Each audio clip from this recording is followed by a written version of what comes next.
We put in a lot of effort into what we're making.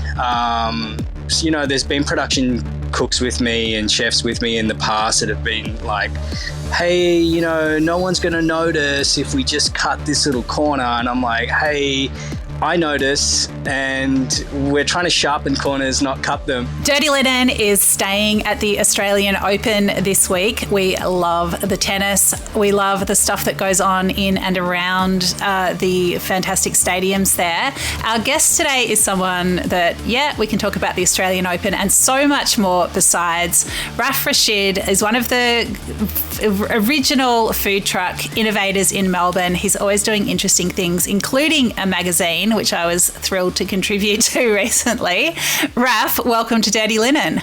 Oh, thank you. Thanks for having me. It's great. Unreal. It's great to have you on the show. I've been wanting to grab you for ages, so this just seemed like a really good opportunity. So I guess I first heard of you when you started Beatbox Kitchen way back in the day. When actually was that? That was 2009. I just wanted to cook a hamburger, really. And then I didn't really have much more in front of me except for for that idea and how I wanted it to sort of be, and then it just kind of took shape. And next thing you know, it's in a truck. Next thing you know, I'm doing events, parking on the street, and then just kept going from there, really.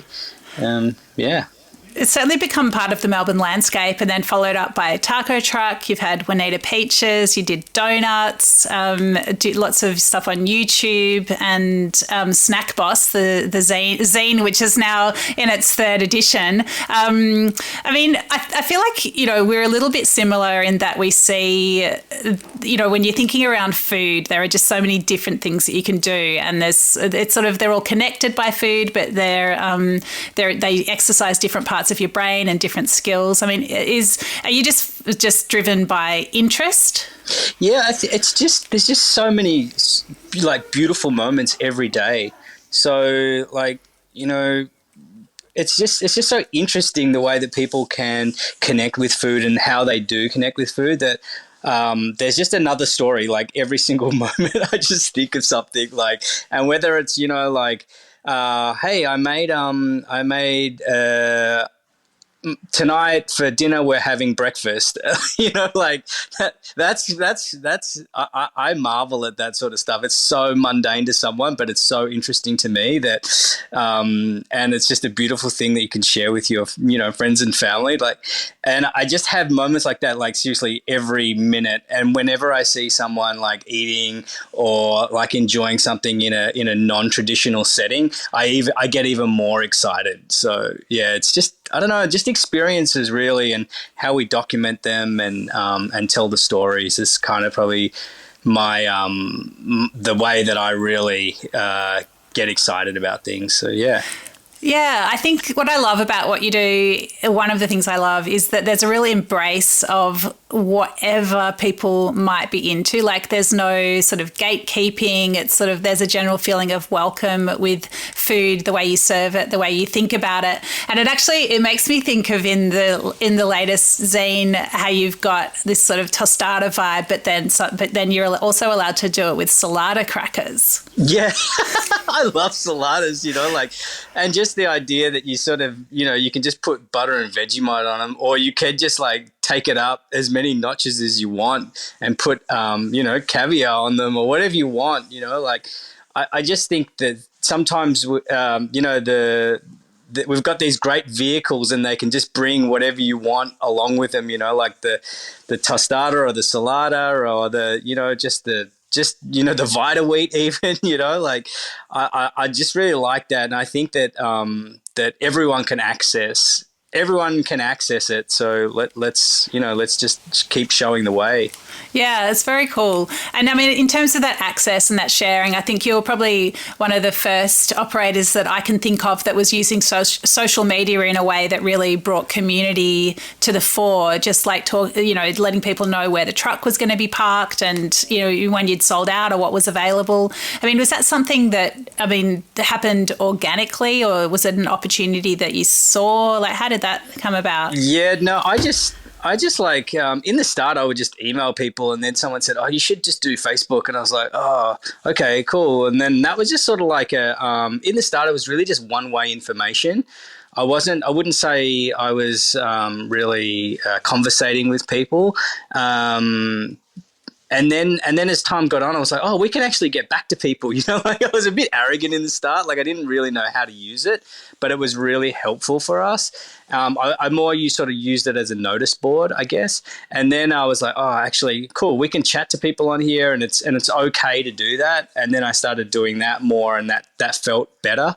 And yeah, it was just organically. It was just there,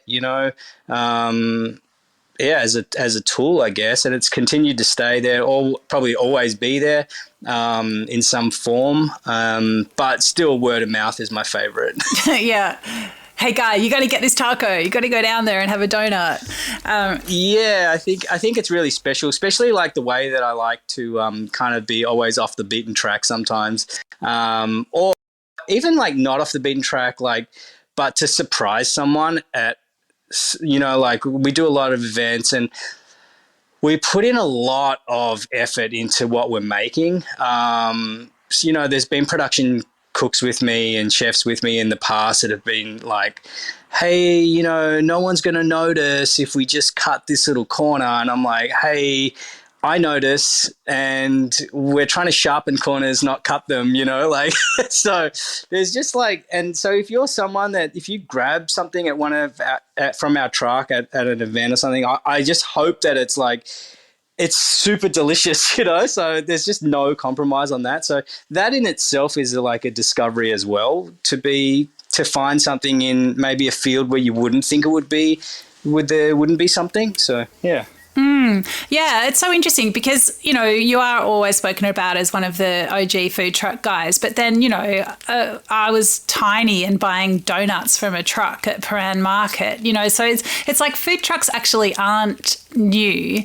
And there was nothing wrong with those donuts, don't get me wrong. But there is something about that sharpness or that offering. There was a real line that was drawn. Can you identify what it was? Was it sharpening the corners? Was it what was coming out of the truck? What was it? I think it was just for me, it's always been, I guess, not knowing knowing how I wanted it and not compromising on that for the sake of, higher turnover or anything. And I think you can just taste that wherever you go, you just know when someone's just continually trying to uphold a high standard. And that's I guess that's what we've done. And that's what I've, tried to encourage my guys, in the start, it was a lot harder to, had some great staff, but they would just look at me going, hey, it's just a hamburger, dude. And I'm like, yeah, I know, but it's everything to me, it's everything that, and I probably wasn't great in articulating that my passion sometimes, but I've worked on that, and now everyone takes it really seriously, so it's great. Yeah, well, I reckon the burgers are seriously good, but delivered with a real kind of lighthearted pride, and I think that's part of the flavour as well. Now, I don't know if this is urban legend, Raph, but is it true that back in the day, early on, the door of one of the trucks flew open and all the money flew out? Yeah, it's so true. Can you tell me that story? Yeah, so it was the first Meredith, 2009. And we were completely broken. I had one employee and then a whole bunch of friends that were just helping out. If you've ever been to Meredith, it's really busy. So I was just like, what? Anyway, what am I doing? Anyway, driving home, we kind of went one way and sort of driving along this road, and then I was like, hey, I felt like I was going the wrong way, so I turned around, did a U-turn, turned around, driving back the other way, probably another couple Ks, and then I look out the side window and the hatch had come open, and I'm just thinking, why is that hatch open? Jumped out, closed the hatch, kept driving, and I was like, that's not right. So I was like, I went back in and I just had this safe in there.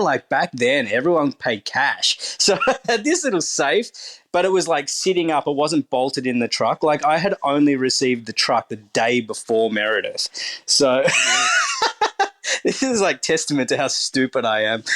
Anyway, so I got this. I was like, hey, the safe's missing. Oh, no. It had fallen down and landed on the fridge and then bashed the door open and fallen out. So I was like, oh, my God. So I drive back to where I've done this U-turn, and in this long grass, there's just this safe sitting up.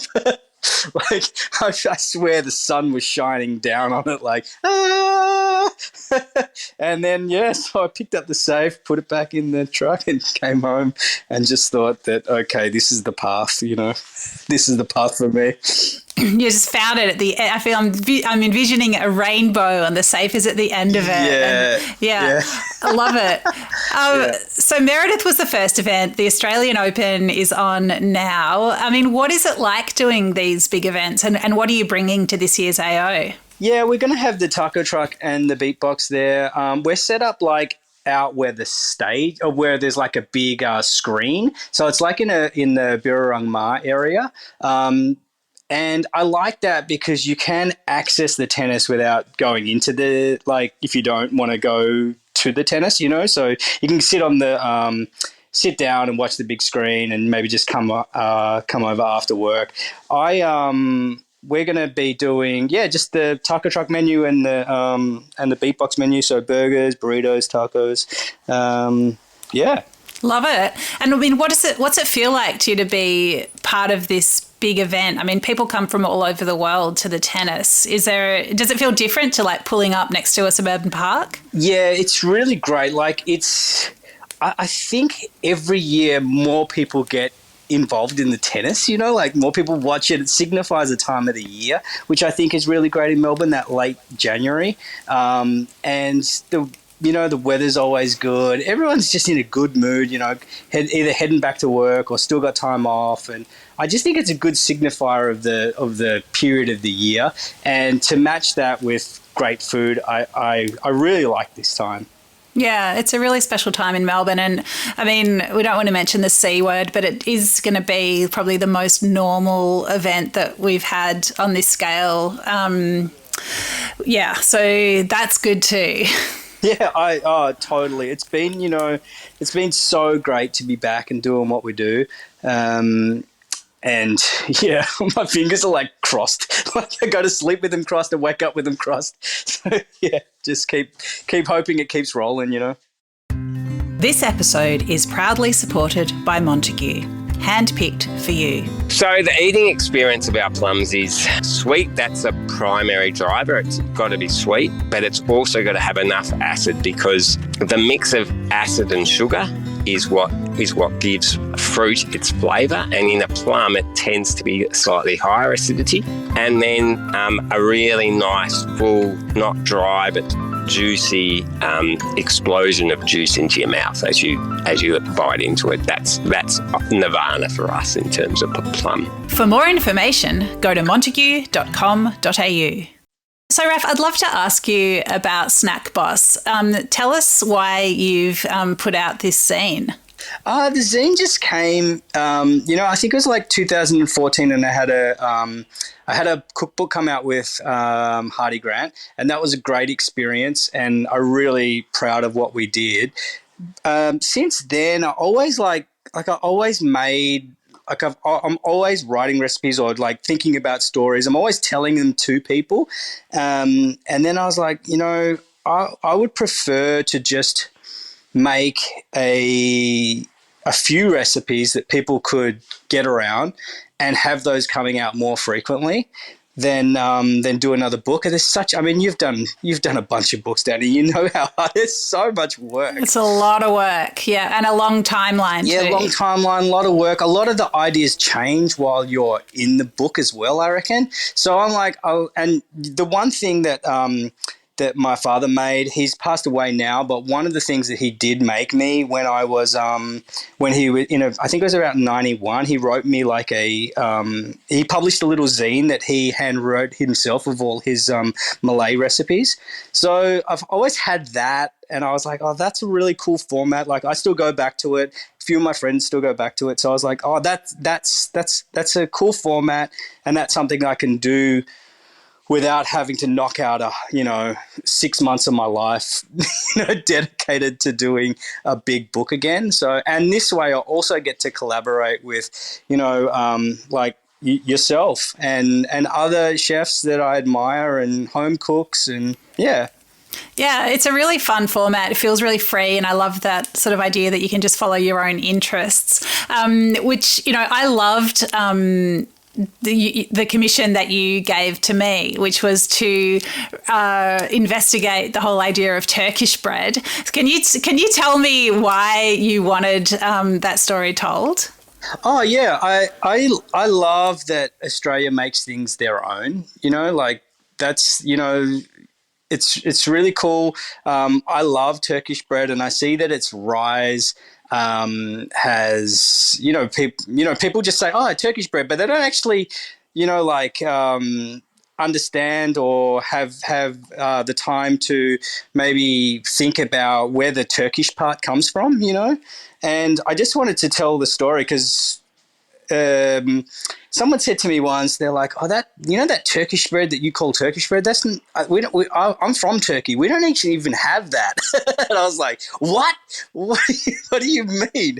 And then they were like, "Oh, that's like a puffier version what you guys are making." So I thought it was just worthwhile investigating and finding out more about its origins, and this bread that a lot of people enjoy, a lot of great places, make their own or use it. And yeah, just to see how that, just to share the story, really. Yeah, well, I mean, it was such a fun story to research and write. And yeah, I mean, my investigations backed up what you'd heard, which is that there actually isn't the same Turkish bread that we call Turkish bread in Turkey. And the chef that I spoke to, Tushé Bayraktar, who works in Melbourne, she had this feeling like she was proud when she saw Turkish bread written on a menu or, in the supermarket. Yeah, because she's like, wow, my country. But she's like, but it's not actually Turkish bread, but I'm happy to see it. So yeah, it is really interesting. I love that too. Like a lot of you should have equal amount of right to be like, oh, these stupid Australians calling it Turkish bread. You know what I mean? But she did it. She had that pride. That's so cool. I love that. And I guess for me, like I remember I think it was like back at, remember when the wall first opened, Wall 280? When was that? That's a long time ago, but I want to say 88. Is that possible? Maybe. 98? No, 98 maybe 98. 98. Anyway, they had like this. They were one of the first people like using Turkish bread with like in a sandwich toasty, and I was like, man, they had a smoked chicken one with like rocket and mustard. I was like, damn, this is delicious. So yeah, and then when I'd spoken to the guys who ran that that Turkish bread shop, Alicia, is it? Yeah, Alicia, yeah. Yeah, they they were telling me that they would drop off bread, and then there was 2 other bakeries following their truck around, dropping their business card after them, saying, "Hey, we can make it cheaper." No way. Yeah.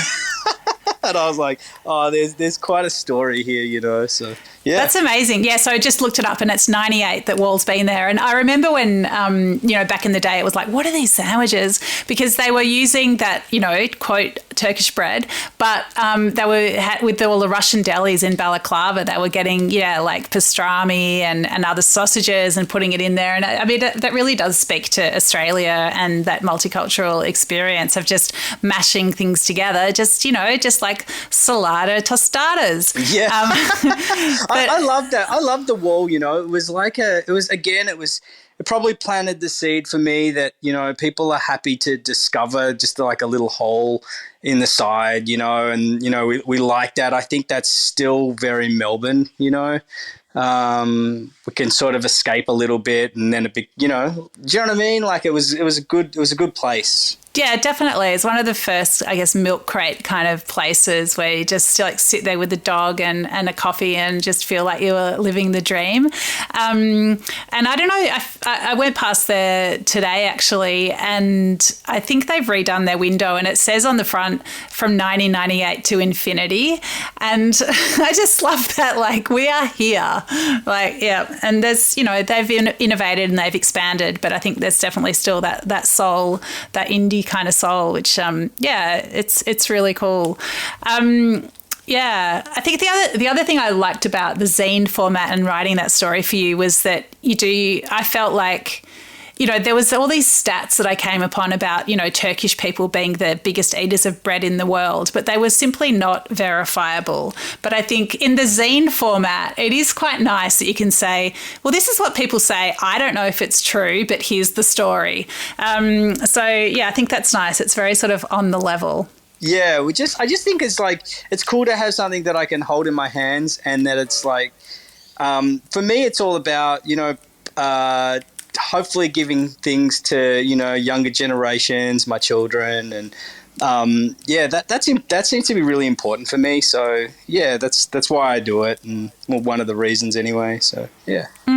Love it. So from your perspective, with having been doing food trucks for a good while now, what's your view on the way trucks have come up? And, you know, there seem to be that you can get everything out of a truck these days. There's hummus trucks and calamari trucks and all these vegan trucks. What's your overview of the scene? I think it's really, it's quite spread out now, which is really good. So you can have... you can come at it from a few different sort of angles. There's like the most popular truck parks now are probably out in Craigieburn. The Indian population or the Indian trucks have really created something really special out there, and their customer base is really taken to it. And I just love that. You know, these trucks don't even have the gram. You know, they're just out there rocking, and that's awesome. I think that if you wanted to just if you want it makes it's accessible for some people. I think a lot of people still might get into it not knowing how much work it takes, and it's a pretty sharp learning curve.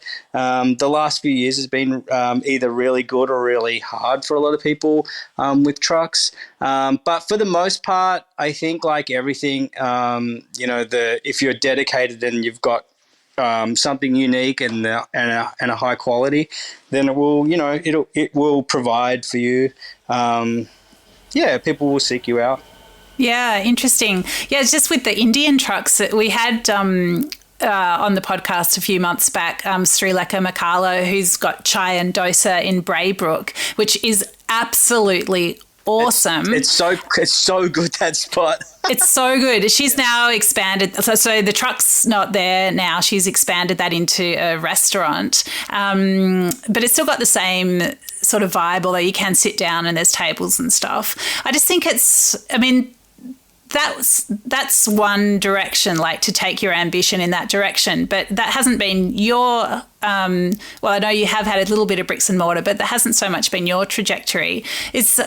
What do you think about that? About, you know, is the food truck as starting point versus the food truck as, you know, what you want to keep doing long term? Yeah, I mean, the food truck just, it gives me I get the same out of that. You know, like I'm happy in there. I'm happy, like, just rocking on the side of the road. Like, I understand that sometimes having the bricks and mortar is going to lead to potentially more stability. But for me, it's always just been about making the effort anyway. So I've really enjoyed just being in the truck. And yeah, I guess everyone's got their own take on where they want to head. Yeah, but for me, it's just always been about being amongst the people. So however that happens, you know, it can be a truck, could even just be could have even just, you know, in the start, I remember just trying to plan to be in a marquee, you know, like, and just rocking out of that. But then I was like, the truck would give me more flexibility to be able to move around. So yeah, I think it's just however you want to do it, it's all cool. Yeah, love it. Okay, so Raph, let's finish up with you telling me what I should order when I come and see you at the Australian Open. So just you choose what is and tell me in detail. Talk me through all those sharp corners in whatever you're going to serve me. Yeah, sure. So if you come to the Beatbox, I would definitely get the Raph burger, because that's the number one burger that we've been making all these years. So yeah, always fresh lettuce, tomato, onion, and it's like this burger that I wanted to do that was halfway between like an American fast food burger and also a ode to the Australian fish and chip burger. So, if we're talking, vintage kind of Andrews, like I was really inspired by that, but I wanted that twisted up a little bit. So that's what I did. So that's the Raph burger. Hopefully it rings true. I love it still. And then you would go over to the taco truck, and I really love fish tacos. I think Melbourne also loves fish tacos. And when we came out with I think we had the first fried fish tacos ever, like in Melbourne. And they've I reckon that they've just grown and grown and grown in our population, and people just, I remember people saying fish tacos, what? And I was like, yep, hell yeah. So fish tacos, corn chips, we fry those on the and then just really good scoop of guacamole. Yes, I am all about it. Raph, thank you so much for chatting with us today. It's so fun to catch up. Always love having a chat to you. And yeah, all the best for the Australian Open. Thanks, Dani. Catch you soon. This is Dirty Linen, and I'm Dani Valent. We air the issues that the hospitality industry finds hard to talk about, hearing from different people with unique perspectives. We want to hear from you as well. If you have something that needs to be said about a topic, get in touch so we can include your perspective. Contact us at dirtyLinen@deepintheweeds.com.au or hit us up on Insta at Dirty Linen Podcast. We can't wait to hear from you. This